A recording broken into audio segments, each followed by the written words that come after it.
Disse que está tendo dificuldade para falar do Evangelho a um amigo que está sendo influenciado por testemunhas de Jeová. Por isso você me enviou uma lista dos argumentos desse seu amigo, ou da testemunha de Jeová que escreve para ele, e pediu minha ajuda. Bom, eu vou transcrever aqui a lista de argumentos e os meus comentários em seguida. Primeiro, um argumento primeiro que ele coloca é Números 23, versículo 19, que diz: Deus não é homem nem filho do homem. Bom, o seu amigo deveria ter citado a passagem inteira, pois o contexto ali é mais amplo. Ali diz assim: Deus não é homem para que minta, nem filho do homem para que se arrependa. Porventura diria ele, não o faria? Ou falaria e não o confirmaria? Jesus sempre foi eternamente o Filho de Deus, mas não era e nunca foi homem, até os tempos dos Evangelhos, quando o Filho de Deus, que é Deus, se fez homem. O foco da passagem de Números, portanto, é a capacidade de mentir, a qual, obviamente, é inerente à humanidade caída, não à humanidade de Cristo. Tentar usá-la para referir-se a Cristo, que é Deus e homem perfeito, é tirá-la do seu contexto. Jesus nunca mentiu e nem precisou se arrepender ou retirar o que disse. Quando ele questionou os fariseus, estes ficaram então sem respostas. Jesus disse assim: quem dentre vós me convence de pecado? Isso está em João capítulo 8, versículo 46. Mas vamos ao segundo argumento. Ele disse que mesmo sendo filho de Deus, Jesus nasceu humano. Bom, Jesus não nasceu. Não nasceu como qualquer ser humano costuma nascer. Mas ele veio em carne. Muita atenção para essa expressão, veio em carne, o que implica que tinha pré-existência. Nós somos criados na forma de seres vivos com um corpo de carne no momento em que somos gerados no ventre de nossa mãe. E depois de alguns meses nós nascemos. Jesus já existia desde a eternidade. E o seu corpo humano foi gerado pelo Espírito Santo no ventre da Virgem Maria, para que ele pudesse ter um corpo humano de carne. Os testemunhos de Jeová podem ser classificados como anticristos, por negarem que Jesus veio em carne, isto é, que tinha pré-existência como Deus que ele é. Não sou eu quem afirma isso, que eles são anticristos, não. É o apóstolo João quem faz isso na sua epístola. Ele diz assim: nisto conhecereis o Espírito de Deus. Todo espírito que confessa que Jesus Cristo veio em carne é de Deus. E todo espírito que não confessa que Jesus Cristo veio em carne, não é de Deus. Mas este é o espírito do anticristo, do qual já ouvistes que há de vir, e eis que já está no mundo. Porque já muitos enganadores entraram no mundo, os quais não confessam que Jesus Cristo veio em carne. Este tal é o enganador e o anticristo. Isso você encontra em 1 João, capítulo 4, versículos 2 a 3, e 2 João, capítulo 1, versículo 7. Paulo deixa claro que Jesus não veio como um homem comum, quando ele escreve na carta aos Gálatas, capítulo 1, versículo 1, o seguinte: Paulo, apóstolo, não da parte dos homens, nem por homem algum, mas por Jesus Cristo e por Deus Pai, que o ressuscitou dentre os mortos. Uma tradução mais literal disso seria: não da parte de homens ou através de homem. O terceiro argumento é que Jesus foi tentado por Satanás. Isso está em Mateus 4. Jesus não foi tentado no mesmo sentido da tentação que nós recebemos, porque era impossível que ele fosse tentado pelo pecado ou pelo diabo do modo como nós somos tentados. Ele foi provado, ele foi testado no sentido de comprovar que era quem ele afirmava ser, ou seja, o Filho de Deus puro e sem pecado, sem a natureza pecaminosa que todos nós herdamos de Adão. Se ele tivesse a natureza pecadora que nós temos, ele iria precisar de um Salvador para si mesmo, e não poderia ser o Cordeiro de Deus sem defeito. Porque não temos um sumo sacerdote, escreve em Hebreus, que não possa compadecer-se das nossas fraquezas, porém um que, como nós, em tudo foi tentado, mas sem pecado. Hebreus 4,15, a tradução literal a isso seria: à parte o pecado. Mas vamos ao quarto argumento. Satanás também é filho de Deus, em Jó 1, 6 e 7. Sim, ele é chamado assim na Bíblia porque ele foi criado por Deus, como também Adão é chamado de filho de Deus, e hoje os salvos por Cristo também são chamados de filhos de Deus. Mas Jesus é o Filho eterno, porque é uma condição que ele já possuía antes de vir ao mundo. Deus enviou o seu Filho ao mundo. Por quê? Porque já era filho na eternidade. E ele não o tornou filho quando chegou ao mundo. Ele enviou o seu Filho ao mundo. Ele foi enviado no caráter que ele sempre possuiu. A palavra de Deus diz: o que era desde o princípio, que é a eternidade, aí está falando da eternidade, o que ouvimos, o que vimos com os nossos olhos, o que temos contemplado, e as nossas mãos tocaram da palavra da vida, porque a vida foi manifestada e nós a vimos e testificamos dela, e vos anunciamos a vida eterna que estava com o Pai, e nos foi manifestada. O que vimos e ouvimos, isso vos anunciamos, para que também tenhais comunhão conosco, e a nossa comunhão é com o Pai e com o seu Filho, Jesus Cristo, que estava com o Pai, lembra disso? E vimos e testificamos que o Pai enviou o seu Filho, para Salvador do mundo. 1 João 1, de 1 a 3, 1 João 4, versículo 14.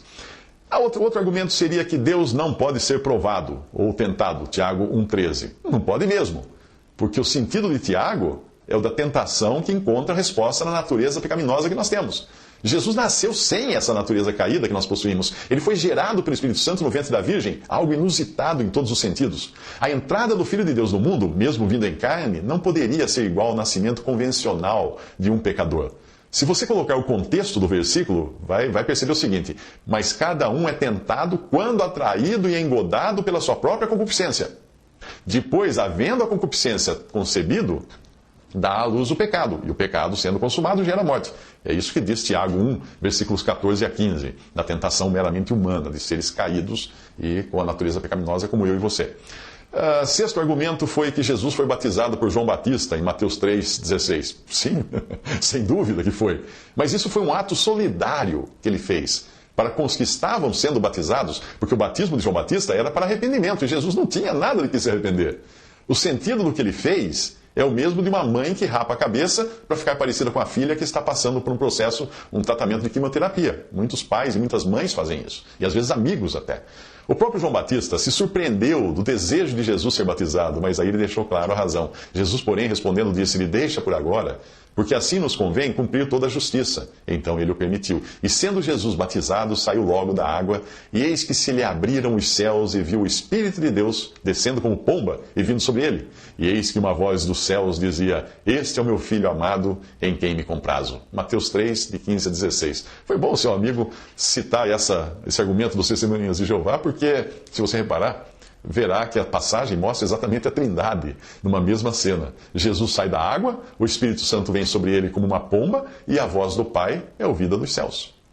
Aí vem o sétimo argumento: por que Deus enviaria a si mesmo para morrer e ser ressuscitado? Não, Deus não enviou a si mesmo. Isso já denota uma falta de entendimento da Bíblia, mas é claro que quem não entende ou quem não crê na Trindade não vai entender isso também. O Pai enviou o Filho, não enviou o Espírito Santo, enviou o Filho para vir em carne, porque o pecado só poderia ser resolvido por um sacrifício de sangue, como era prefigurado esse sacrifício no sacrifício do Antigo Testamento.